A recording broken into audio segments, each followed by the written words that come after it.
कि एक गुरुजी थे। पहले गुरु लोग चेलों को ज़्यादा रखते नहीं थे, कुछ दिन रखा सिखाए फिर भगा देते थे, जाओ भागो, धक्के खाओ, कुछ कष्ट सहो, तब साधु बनोगे, जाओ घूमो फिरो, कुछ ज्ञान प्राप्त करो। तो गुरु महाराज ने चेला को भगा दिया, बोले जाओ, कुछ दिन सेवा में रखा, बोले जाओ घूमो फिरो, 4 कुंड घूमो और नियम बता दे, ऐसे ऐसे रहना है, ये रहनी है तुम्हारी, इस तरह से रहना है, इस सावधानी से रहना, घूमो, कष्ट सहो। तो कहते चेला 12 साल घूम के आया, 12 साल लगे उसको, सब जगह, एक रात से ज़्यादा कहीं रुकता नहीं था, पूरा देश घूमा 12 साल में, 4 धाम, सप्तपुरी, पूर्व पश्चिम उत्तर सब पैदल पैदल घूमा, खूब भजन किया, गुरुजी ने जैसे बताया था वैसे।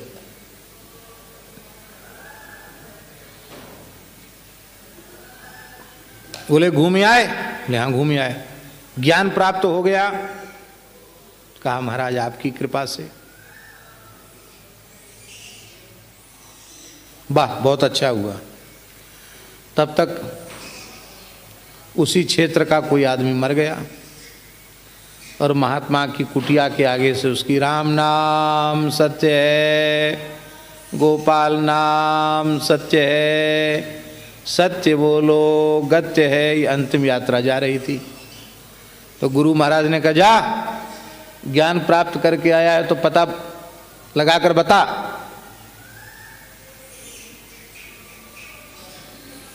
ये आदमी स्वर्ग गया कि नरक गया?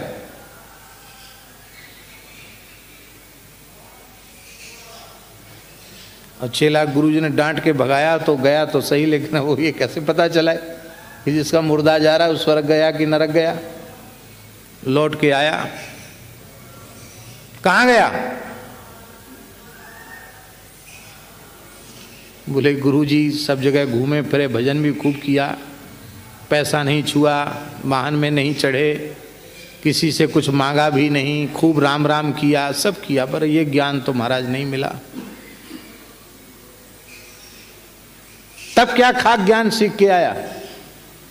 इतना भी तुझे पता नहीं है?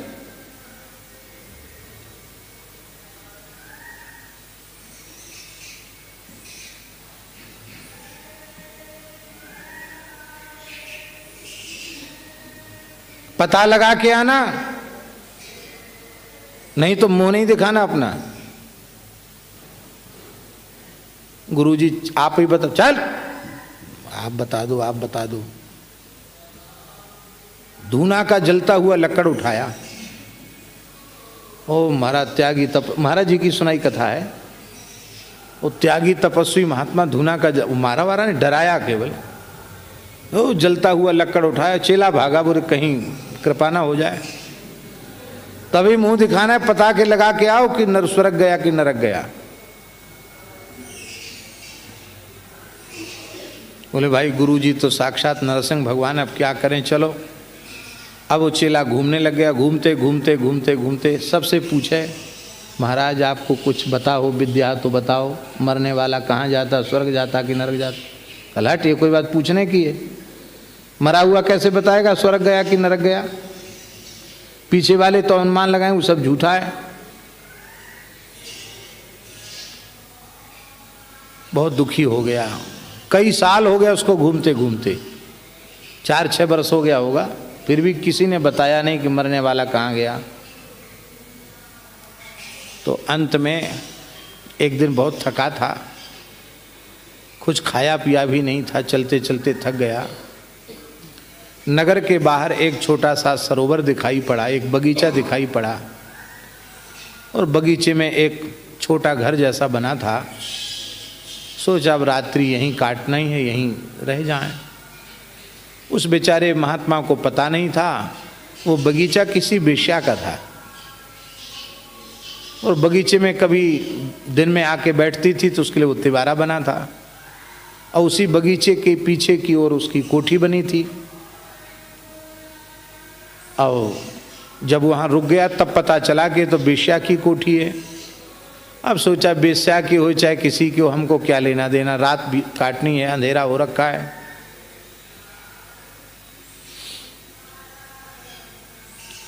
एक रात काटनी है, कैसी वो रात कट जाए। तो रात भर बेचारा वहां राम राम करता रहा, पड़ा रहा। सवेरे एक मुर्दा गया वहां से, सामने से। तो बेश्या ने अपनी लड़की से कहा, ए, पता लगा क्या ये स्वर्ग गया कि नरक गया। वो महात्मा ने सुन लिया, स्वर्ग गया कि नरक गया। गया वहां, वो लड़की गई, बोली मां वो तो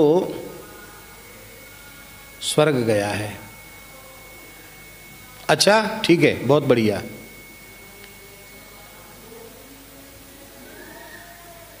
महात्मा सोचने लगे, बचपन में घर द्वार छोड़ा, साधु बने, इतना माला फेरे, इतना भजन किया, हमको ये विद्या नहीं आई।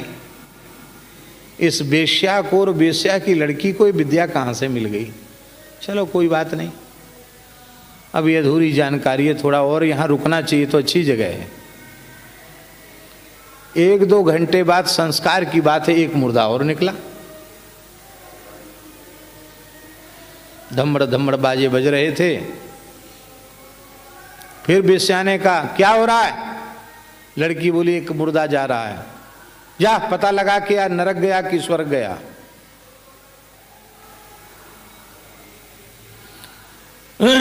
वो लौट के आई, बोली नरक गया। नरक गया, अरे राम राम, नरक गया, जाने दो। महात्मा जी ने कहा बस हमारी तो मंजिल पूरी हो गई, सच्चे गुरु मिल गए जो बतावें स्वर्ग गया कि नरक गया।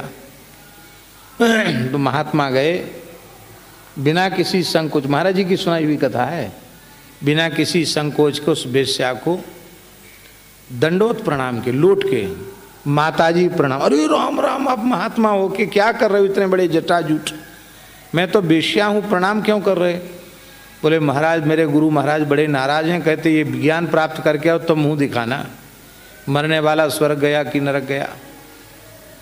आपने अपनी लड़की से पूछा और लड़की ने कहा कि स्वर्ग गया नरक गया, तो आपने कैसे पता लगाया, आपकी लड़की ने कैसे पता लगाया। तो बेश्या हंसने लगी, बोले ये बात अब हमारी लड़की से ही पूछ लो, मैं तो सामने हुई हूँ, पर लड़की ने बताया ना कि स्वर्ग गया नरक गया, तो महाराज आप ही पूछ लो। तो उसने कहा ये बाबा जी जानना चाहते हैं कि पहले जो मुर्दा गया था वो तुमने बताया स्वर्ग गया, और 2-3 घंटे बाद जो मुर्दा गया तो कहा नरक गया, तो तुमने कैसे जाना कि पहले वाला स्वर्ग गया दूसरे वाला नरक गया। तो उस बेश्या की लड़की ने कहा सीधी सीधी बात है, पहले वाला जो जा रहा था उसके पीछे लोग रोते हुए जा रहे थे, कह रहे थे बहुत अच्छे सज्जन आदमी थे, जीवन में कभी किसी पर गुस्सा नहीं किया, कितने दयालु थे, सबके काम आने वाले थे, सदा सत्य बोलने वाले थे, और कितना उनका प्रेम था दीन दुखियों के प्रति, गरीबों के प्रति, मेरी तो ये भलाई की, मेरी तो ये भलाई की। इतने अच्छे आदमी को तो और कुछ दिन यहाँ रहना चाहिए था। कितने सज्जन थे, कितने भक्त थे, कितने दयावान थे, कितने दीन दुखियों की सेवा करने वाले थे। तो सैकड़ों लोग उनका यशगान करके रो रहे थे। तो हमने समझ लिया, लड़की बोली बेश्या की, हमने समझ लिया कि जिसकी यहाँ जरूरत लोग अनुभव कर रहे हैं उसकी वहाँ भी जरूरत है। जिसकी यहाँ लोग जरूरत अनुभव कर रहे हैं ना कि और दिन कुछ दिन रह जाता, जीवित रह जाता, तो यहाँ उसकी आवश्यकता का अनुभव हो रहा है। इसका मतलब है उसकी आवश्यकता का अनुभव वहाँ भी हो रहा है, भगवान के धाम में भी, कि हमारे यहाँ करके ही रहे। और दूसरा बोले लोग जा तो रहे थे पीछे से, लेकिन काना फूसी करके ही कह रहे थे बहुत अच्छा हुआ मर गया। अरे राम राम, साहब को परेशान करता था, नाको दम किए था, हमारे साथ ऐसा किया, जा क्यों रहे रे। बोले भाई नाते रिश्तेदार ये जाना तो पड़ेगा मुंह दिखाने के लिए। अच्छा हुआ मर गया। कंटक था पूरे नगर का, पूरे क्षेत्र का, कांटा था कांटा। तो जिसकी यहाँ भी जरूरत नहीं उसकी वहाँ भी आवश्यकता नहीं, तो वो स्वर्ग में तो गई नहीं, वहाँ जरूरत नहीं। तो यहाँ से चला गया तो कहाँ गया? तो नरक गया, क्योंकि यहाँ बुरे काम किए थे। 4 वेद 6 शास्त्र में बात लिखी है दोए, दुख दीने दुख होत है, सुख दीने सुख होए। यहाँ सबको पीड़ा पहुँचाई तो वहाँ भी पीड़ा में ही गया, नरक में गया। यहाँ सबको सुख पहुँचाया तो वहाँ भी सुख में ही गया, सुख निधान भगवान की गोद में गया। और महात्मा महाराज जी कहते थे कि महात्मा ज्ञान प्राप्त करके लौटा। बोले समझ में आ गया? बोले हाँ समझ में आ गया। तो बताओ पहले वाला आदमी जो गया था वो कहाँ गया? बोले महाराज स्वर्ग में गया। कैसे? बोले ऐसे ऐसे। आहा, ठीक ज्ञान प्राप्त किया। हम इस घटना के माध्यम से तुम्हें यही दिखाना चाहते थे, गुरु महाराज ने कहा यही समझाना चाहते थे कि ऐसे काम करो कि तुम्हारे मरने के बाद तुम्हारे पीछे लोग रोवें, लोग कहें कि अरे प्रभु इतने जल्दी आप क्यों चले गए हैं? बिछुरत एक प्राण हर लेहि, मिलत एक दुख दारुण देहि। ऐसे क्यों नहीं बनते हो कि तुम हंसो और संसार तुम्हारे पीछे रोवे? महापुरुषों का ऐसा ही होता है। जब तक महापुरुष होते हैं कोई हम लोग पता नहीं लगा पाते हैं, वे चले जाते हैं तो हमें केवल रोना ही हमारे हाथ लगता है, कुछ हाथ नहीं लगता है। ऐसे थे ऐसे थे ऐसे थे। क्या लिया तुमने भाई? ऐसे थे, तुमने क्या लिया? कुछ नहीं लिया। हलवा कचौड़ी पूड़ी लड्डू जय जय कार वाह वाह कपड़ा लत्ता, और क्या लिया? कुछ नहीं लिया।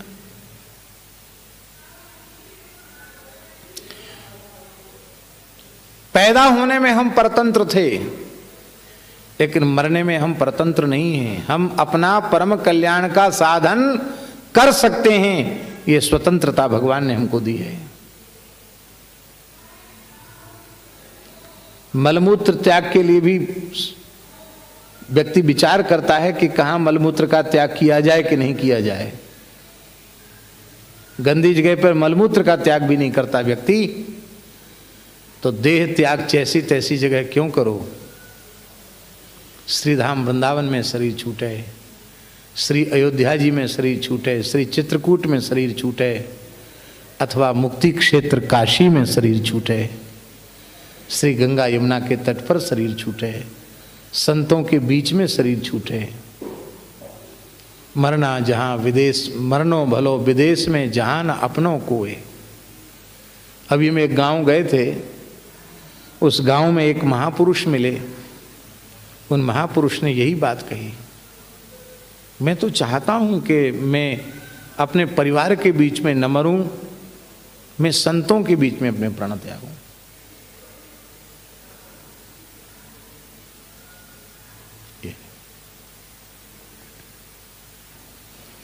फिर भी घर में कुत्ते की मौत मर गए, इससे भारी दुर्भाग्य और क्या होगा। रो रो कर प्रार्थना करो ठाकुर जी श्री जी से, हे प्रभु धाम की रज हमें प्रदान कीजिए, धाम का आश्रय हमें प्रदान कीजिए। अथवा ऐसा भजन साधन करो कि तुम्हारा घर ही अयोध्या बन जाए, तुम्हारा घर ही वृंदावन बन जाए। घर में ठाकुर जी हैं, श्री जी हैं, कथा कीर्तन हो रहा है, संतों का आवागमन है, आपके घर में ही सब तीर्थ हैं।